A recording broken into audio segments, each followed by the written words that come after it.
Digamos que você descobriu os Therians, entendeu o conceito, deu uma pesquisadinha sobre e resolveu então assistir, ver ou estudar sobre pessoas que possuem essa experiência de identidade. O primeiro Therian que você vê se identifica como lobo, e o segundo, e o terceiro, no quarto é um cachorro, depois outro lobo, talvez uma raposa ou um gato logo em seguida, mas quase sempre são caninos ou felinos, e especialmente lobos e gatos. Você se pergunta, por quê? E principalmente, se tantos Therians dizem terem vidas passadas como animais e se identificarem espiritualmente como tais, por que não brota um Therian Tatu na sua comunidade local? Ou um rato, uma barata, uma lagartixa, uma aranha, um dinossauro, um canguru, um elefante? Por que sempre gato, lobo, cachorro? E mais, se ser um Therian não é uma escolha de identidade consciente, então por que parece que todos escolhem ser animais considerados fofos ou legais para os seres humanos em geral? No vídeo de hoje, iremos mergulhar na investigação de por que a maioria dos Therians são caninos ou felinos. E já adianto dizendo que sim, existem motivos bem plausíveis para que isso seja um fato ocorrido, reconhecido dentro até mesmo da própria comunidade. E não é porque alguém escolheu ser esses animais. O motivo é bem mais complexo que isso. Envolve razões psicológicas, históricas e culturais. Talvez uma parte do que será dito fique desconfortável para Therians espirituais, mas já aviso aqui que meu intuito não é atacar nenhum de vocês. O intuito desse vídeo é trazer uma análise lógica e informativa sobre esse fenômeno apenas, baseada em observações de dentro da comunidade real e leves pesquisas acadêmicas sobre simbologia e psicologia humana. Dito isso, simbora pro vídeo. Por que só existe Therian lobo ou gato?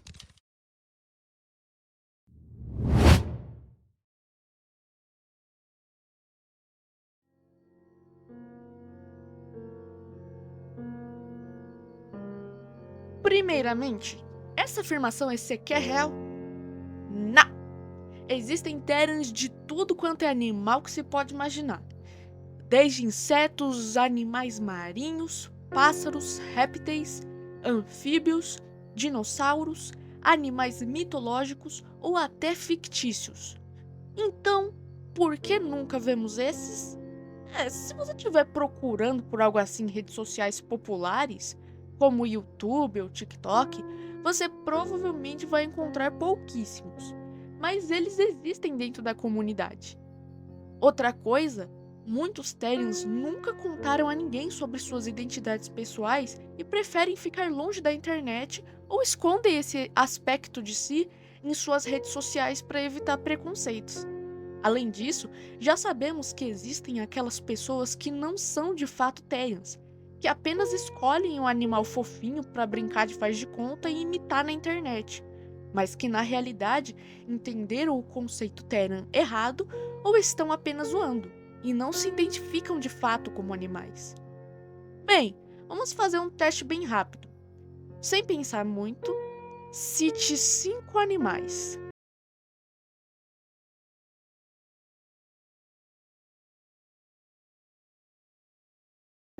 Provavelmente vieram à sua cabeça bichos como cachorro, gato, lobo, leão, tigre, cavalo.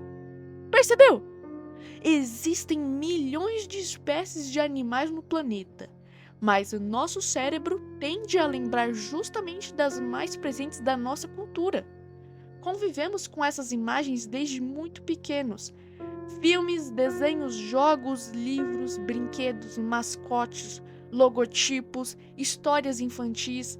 Esses animais fazem parte do nosso cotidiano há séculos. Quanto mais familiar uma imagem é para o cérebro, mais facilmente ela passa a representar ideias e emoções. teoria de que uma pessoa pode ter desenvolvido em seu cérebro uma identidade pessoal como um animal através de afinidade psicológica concorda bem com esse tipo de observação. Pois imagine uma criança que cresceu cercada de cães. Gostava muito deles, assistia a filmes deles, se sente emocionalmente conectada a eles. Existe a chance dessa pessoa ir desenvolvendo sua identidade téria aí mesmo, desde pequenina, com os comuns animais de sua infância e cotidiano. Outra coisa, os seres humanos utilizam animais como símbolos praticamente desde o início da civilização. O lobo costuma representar liberdade, instinto, família ou sobrevivência. Os felinos são ligados à independência, curiosidade e observação. As aves são a liberdade. Os cervos aparecem relacionados à delicadeza e vigilância em várias culturas. Ou seja, muito antes da internet existir, nós já utilizávamos animais para representar aspectos da personalidade humana. Não é absurdo que exatamente esses animais apareçam quando alguém tenta explicar suas próprias emoções, traços comportamentais e formas de existir subjetivamente. É mais fácil para o cérebro humano incorporar aspectos do que ele já está acostumado a ver sempre, e associar-se a estas formas de forma confortável e lógica. Pense em uma criança autista que cresceu com gatos, por exemplo. É muito comum que pessoas com autismo se identifiquem de forma normal com a personalidade e comportamentos dos gatos, devido a semelhanças na comunicação não verbal, no respeito ao espaço pessoal, na sensibilidade aos estímulos do ambiente, entre outros traços. Não seria incomum que, no meio disso, essa criança se veja pessoalmente como um gato, não porque ela escolheu, mas porque essa foi a melhor forma que sua mente encontrou para representar como essa pessoa se sente no mundo. Essa hipótese consegue explicar esse padrão de forma bastante consistente, sem precisar assumir que os terriers de repente começam a se sentir como o mesmo animal, ou que escolhem os mais legais.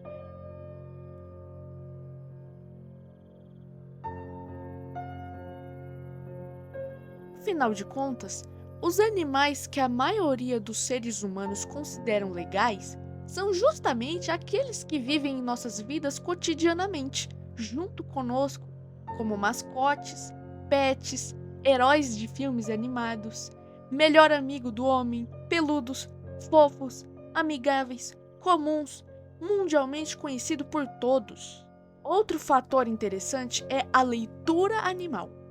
Caninos e felinos possuem comportamentos mais fáceis de compreender as nossas mentes do que, por exemplo, peixes, tubarões, tamanduás e principalmente insetos. Nós, seres humanos, somos mamíferos. Uma consequência disso é que nosso cérebro costuma interpretar com muito mais facilidade expressões, emoções e comportamentos de outros mamíferos. São comportamentos intuitivos para nós. Já interpretar corretamente o comportamento de uma aranha, de um polvo ou de um besouro costuma exigir muito mais aprendizado. Talvez por isso seja muito mais fácil desenvolver conexões emocionais profundas com alguns animais do que com outros.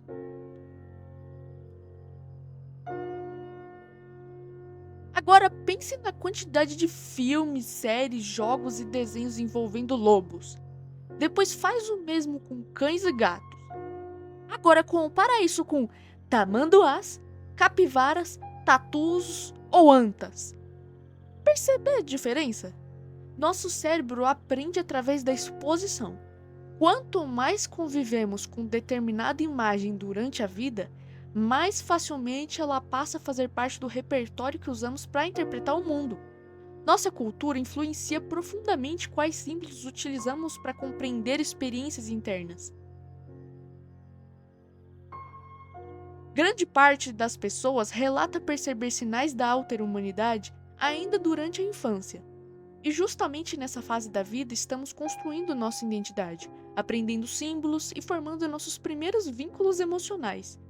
E é também a época em que somos cercados por desenhos, histórias e brinquedos envolvendo cães, gatos, raposas, lobos e outros animais extremamente populares.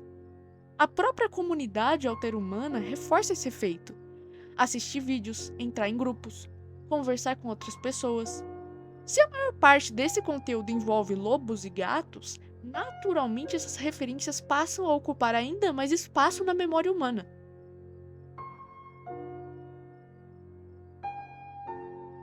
Quanto mais somos expostos repetidamente a determinado conceito, mais facilmente nosso cérebro passa a reconhecê-lo.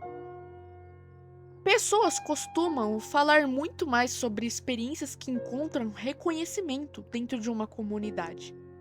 Pensa em alguém que se vê como uma jerboa.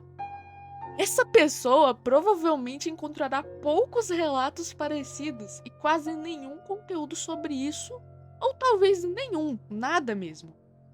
Já alguém que se identifica como um lobo encontrará milhares de vídeos, grupos, relatos, artistas e pessoas compartilhando experiências semelhantes.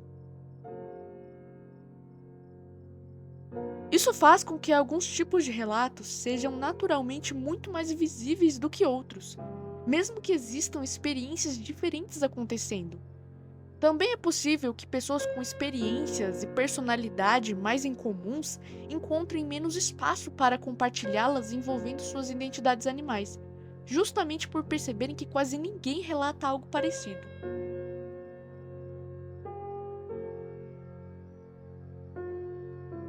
Alguém vai se perguntar, mas e os Terians espirituais?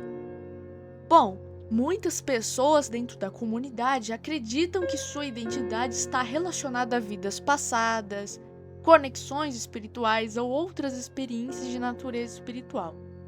Essas interpretações existem e fazem parte de relatos de identificação não humana há anos. No entanto, quando observamos um padrão tão consistente quanto a enorme predominância de caninos e felinos, surge uma pergunta interessante. Se a origem dessas identidades fosse exclusivamente espiritual, por que a distribuição observada se parece tanto com a distribuição dos animais mais populares dentro da cultura humana? Porque justamente os animais que aparecem com mais frequência em livros, filmes, jogos, símbolos e histórias infantis também aparecem com muito mais frequência entre os relatos da comunidade. Isso não prova que uma interpretação espiritual esteja errada. Afinal, se este for o caso, então se trata de uma crença pessoal. Mas é algo bom de se refletir sobre, porque qualquer hipótese sobre a origem dessas experiências precisa ser capaz de explicar esse padrão observado de uma forma mais lógica.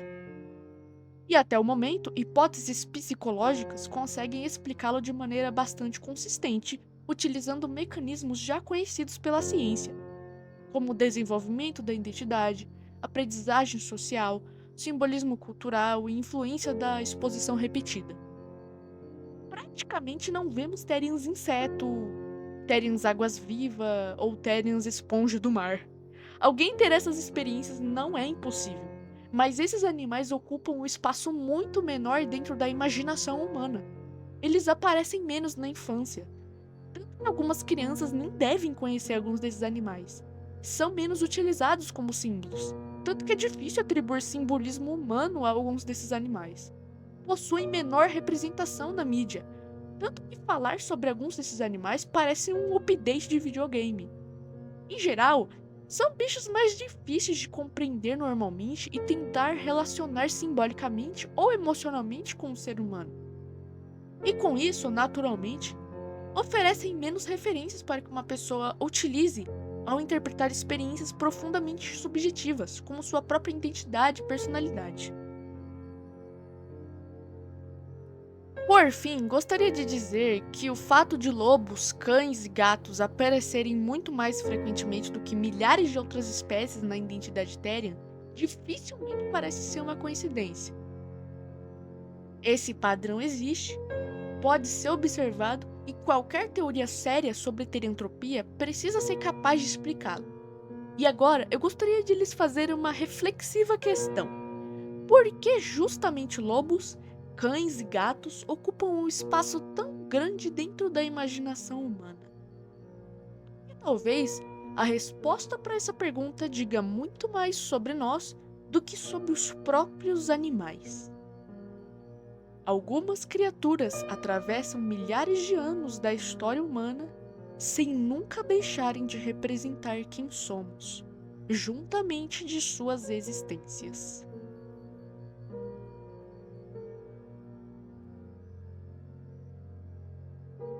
Espero que tenham gostado do vídeo. Deixe seu like e se inscreva se gostou do canal. Deus te abençoe.